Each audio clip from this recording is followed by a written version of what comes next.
ये सवाल जो है वार्षिक परीक्षा में पूछा जाएगा। सवाल देख लो, के किस मान के लिए x बराबर 2 कोमा y बराबर 1 समीकरण 2x धन 3y बराबर k का हल है। तो यहाँ पर समझना, अब इतनी गारंटी के साथ में ऐसा क्यों कह रहा हूँ कि ये सवाल वार्षिक परीक्षा में आएगा। इसका एक कारण ये है क्योंकि एमपी बोर्ड मध्य प्रदेश राज्य, एमपी बोर्ड माध्यमिक शिक्षा मंडल भोपाल मध्य प्रदेश राज्य की जो ऑफिशियल वेबसाइट है विमर्श पोर्टल, उस विमर्श पोर्टल पर एक प्रश्न बैंक अपलोड किए गए हैं। क्या अपलोड किए गए हैं?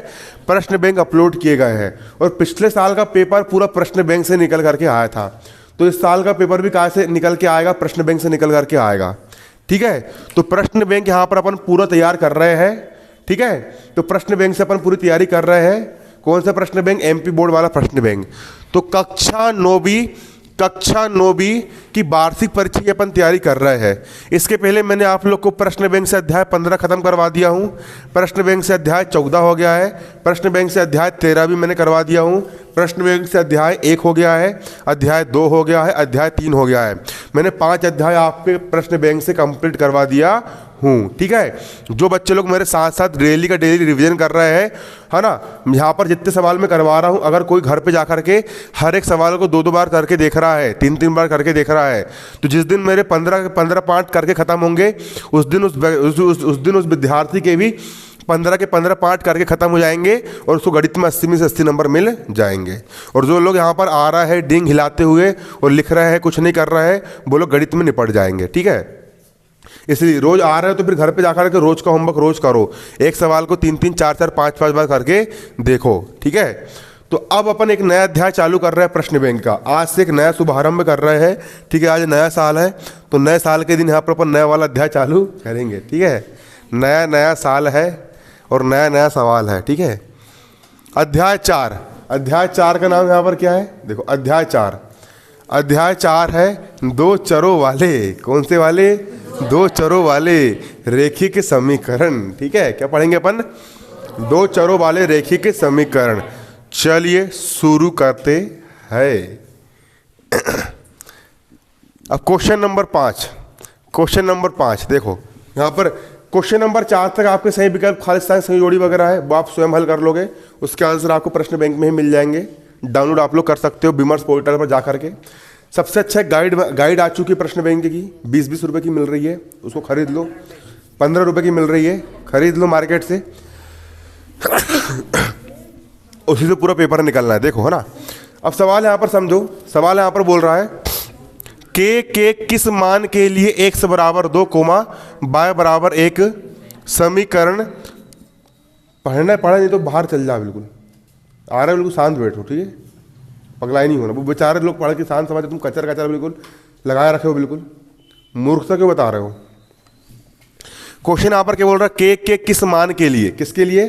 के किस मान के लिए x बराबर 2 कोमा y बराबर 1, ये जो मान है, ये मान इस समीकरण का हल है। किसका हल है? समीकरण का क्या है? हल है। तो यहाँ पर समीकरण क्या दिया है? समीकरण यहाँ पर दिया है 2x धन 3y बराबर k दिया है। तो यहाँ पर अपन क्या डालेंगे? हल डालेंगे। और हल डालकर यहाँ पर अपन क्या लिखेंगे? दिया है। यहाँ पर लिखेंगे अपन दिया है। क्या दिया है यहाँ पर आपको? समीकरण यहाँ पर दिया गया है। समीकरण क्या दिया है? समीकरण दिया है 2x धन 3y बराबर k। ये समीकरण दिया है। समीकरण क्या दिया है? 2x धन 3y बराबर k। ये आपका समीकरण दिया है। इसको हमने क्या नाम दे दिए? समीकरण 1 नाम दे दिए। क्या नाम दे दिए इसको हमने? समीकरण यहाँ पर हमने 1 नाम दे दिए। इसी के साथ और क्या दिया गया यहाँ पर आपको?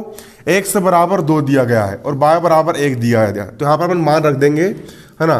x बराबर कितना लेने पर? x बराबर 2 तथा y बराबर 1 लेने पर, y बराबर कितना? 1 लेने पर, x बराबर 2 तथा y बराबर 1 लेने पर रख दो मान।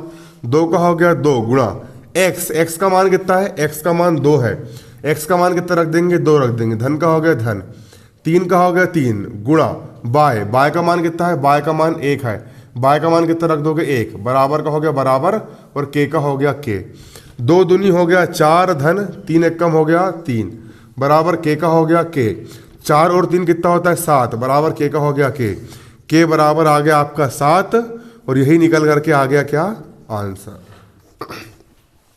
ठीक है, इसका सॉल्यूशन उतार लो, पेपर में आते हैं सवाल ये। अगला सवाल करेंगे यहाँ पर अपन प्रश्न बैंक का।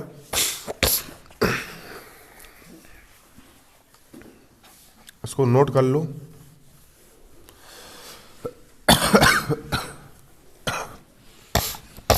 अगला प्रश्न यहां पर है क्वेश्चन नंबर 6। यदि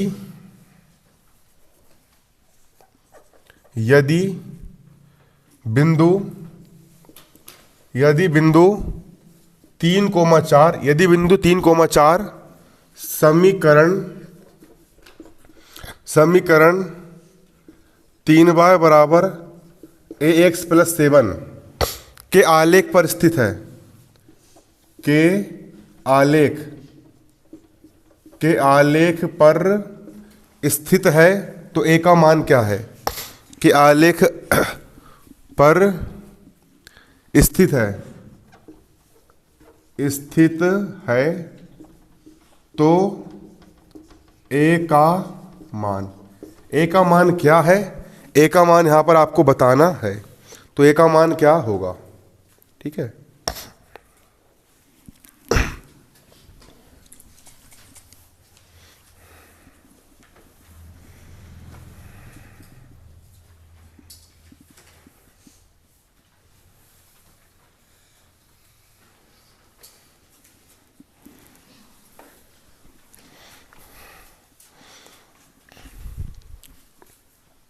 किसका मान बताना है? a का मान यहां पर आपको बताना है। इसको अपन हल करेंगे, है ना। देखो यहां पर अपन क्या डालेंगे? हल डालेंगे। और यहां पर समीकरण क्या दिया गया है? समीकरण यहां पर आपको दिया है 3y बराबर ax प्लस 7। तो यहां पर अपन लिखेंगे दिया है क्या दिया है? समीकरण। और समीकरण क्या दिया है? समीकरण यहां पर आपका दिया है 3y बराबर ax प्लस 7 ये यहाँ पर आपका समीकरण दिया है। इसको हमने क्या नाम दे दिए? समीकरण ए के नाम दे दिए। और बिंदु क्या दिया है? बिंदु यहाँ पर दिया आपका 3,4 दिया है, तथा बिंदु क्या दिया यहाँ पर आपका? बिंदु यहाँ पर दिया आपका 3,4 है। शुरू वाला मान किसका होता है? x का होता है। तो अतः शुरू वाला मान x का होता है, x बराबर कितना लेने पर 3, तथा बाद वाला मान किसका होता है? y का होता है। y बराबर कितना लेने पर? y बराबर 4 लेने पर। y का मान कितना लेंगे अपन? 4 लेंगे। रख दो मान, 3 का हो गया 3 गुणा y का मान कितना है? y का मान 4 है। y का मान कितना रख दोगे? 4 बराबर का बराबर a का हो गया a, यहाँ पर लिखा है x का मान कितना है? x का मान 3 है। x का मान कितना रख देंगे? 3। धन का हो गया धन, और 7 का हो जाएगा 7। 4 से कितना हो जाएगा? 12। 4 से कितना हो गया? 12। बराबर किस तरफ? 7 धन का है, इस तरफ ला लेंगे 7 का हो जाएगा ऋण का, बराबर 3a का क्या हो जाएगा? 3a। 12 में से 7 गए, कितना बचेगा? 7, 8, 9, 10, 11, 12, कितना बचेगा? 5, बराबर 3a का हो जाएगा 3a। 5 का हो गया 5, बराबर किस तरफ? 3 जो है वो a के गुणे में है, पक्षांतर कर देंगे, 3 का में जाएगा बटे में। a का हो गया a बराबर कितना आ गया? 5/3। यही क्या हो गया? आंसर। तो लिख लो यहाँ पर, अतः a बराबर 5/3 है। और यही क्या हो गया यहाँ पर आपका आंसर निकल करके आ गया। उतार लो उसको, उतार लिए?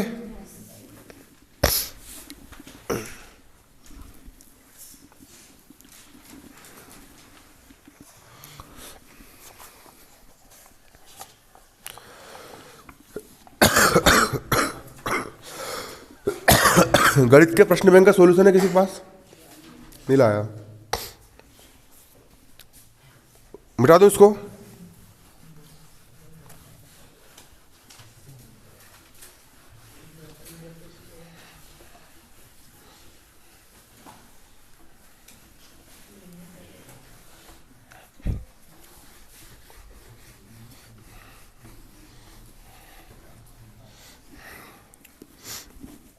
अगला प्रश्न,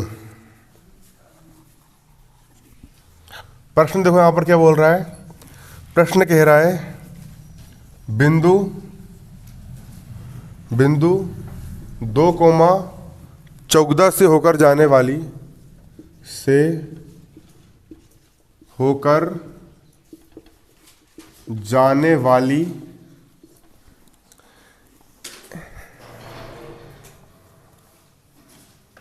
रेखा का समीकरण लिखिए।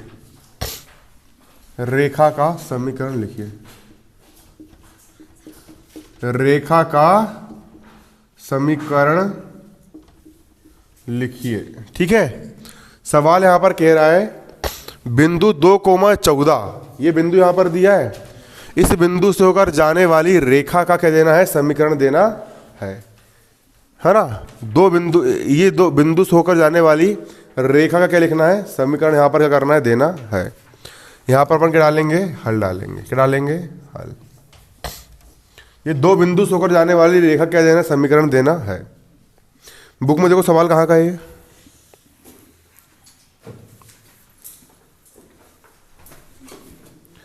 दिखाओ बुक दिखाओ।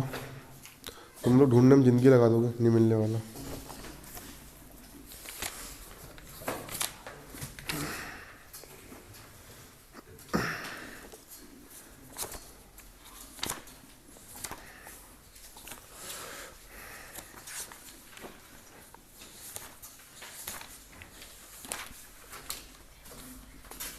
लिख लो इसका आंसर,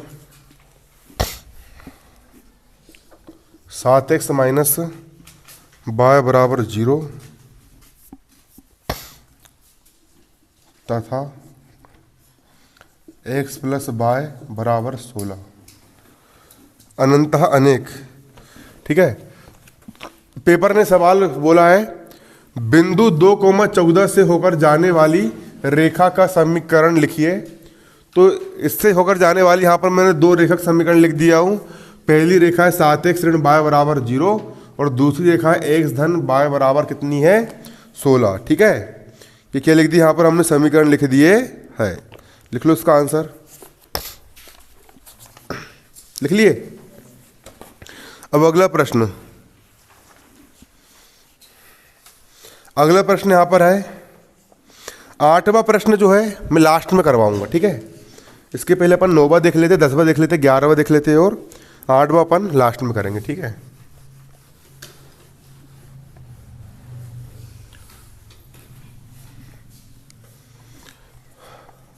नौवां क्वेश्चन देखो।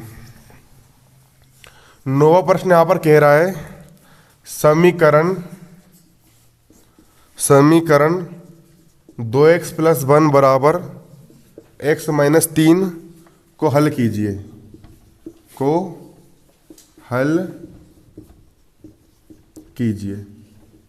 इस समीकरण को क्या करना है आपको, यहाँ पर हल करना है। क्या करना है, हल करना है इस समीकरण को। ठीक है, सवाल बोल रहा है समीकरण 2x धन 1 बराबर x माइनस 3 को हल कीजिए। इस प्रश्न को, इस समीकरण को क्या करना है आपको, यहाँ पर हल करना है। इसको अपन क्या करेंगे, हल करेंगे, है ना। तो यहाँ पर अपन क्या डालेंगे, हल डालेंगे और यहाँ पर अपन उतार दो समीकरण। क्या लिखा है समीकरण, समीकरण है 2x प्लस 1 बराबर x minus 3, x minus 3। 2x का हो गया 2x बराबर किस तरफ, x धन का है, इस तरफ आएगा तो x का हो जाएगा ऋण का, बराबर -3 का -3 बराबर किस तरफ, 1 धन का है, उस तरफ जाके का हो जाएगा ऋण का। 2x में से 1x गया, कितना बचेगा, 1 ही x बचेगा। 3 भी ऋण का, 1 भी ऋण का, ऋण ऋण वाली संख्या आपस में जोड़ती चिन्ह का आता है, ऋण का 4 हो जाएगा। और यही क्या हो गया, आपका आंसर हो गया। इतना सा सवाल है, बनेगा नहीं बनेगा, बन जाएगा। ठीक है, अगला प्रश्न, अगला प्रश्न यहां पर आपका है प्रश्न 10वां। प्रश्न कौन सा, 10वां। प्रश्न कह रहा है, लिखो, एक नोटबुक की कीमत लिखना भी है। ठीक है, एक नोटबुक की कीमत एक कलम की कीमत से दोगुनी है। एक कलम की कीमत से 2 गुनी है। नोटबुक की कीमत कलम की कीमत से 2 गुनी है। इस कथन को निरूपित करने वाले 2 चरों वाला रैखिक समीकरण लिखो, है ना। तो इसका आपको 2 चर वाला रैखिक समीकरण आपको यहाँ पर लिखना है। लिख लो, इस कथन को निरूपित करने वाले 2 चरों वाला रैखिक समीकरण लिखिए।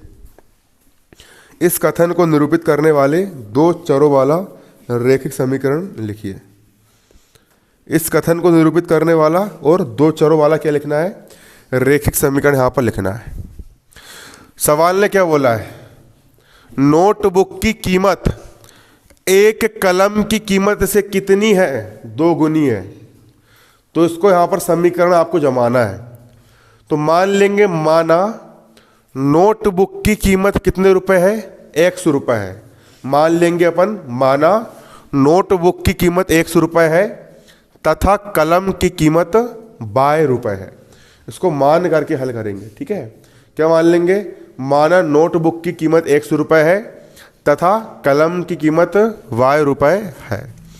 इसको यहाँ पर अपन क्या करेंगे, हल करेंगे। और यहाँ पर अपन लिखेंगे, माना एक नोटबुक की कीमत 100 रुपये है, एक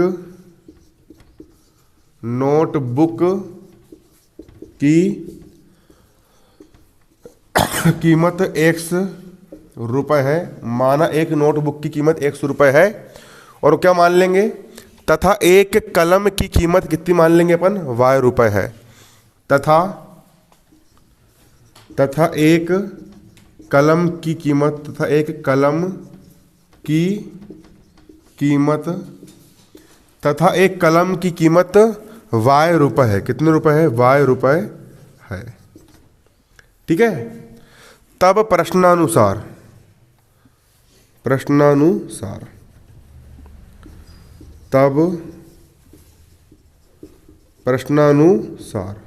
प्रश्न क्या कह रहा है, नोटबुक की कीमत कितनी है, 100 रुपये। कलम की कीमत कितनी है, 22 रुपये से 2 गुनी है। 2 गुनी यानी इंटू। नोटबुक की कीमत 100 रुपये जो है, नोटबुक की कीमत 100, कलम की कीमत y की क्या है, 2 गुनी है। गुणी मतलब 2 से गुना, ठीक है। नोटबुक की कीमत 100, कलम की कीमत y से क्या है, 2 गुनी है। कितने गुनी है, 2 गुनी है। सवाल बनेगा नहीं बनेगा, सवाल को उतार लिए।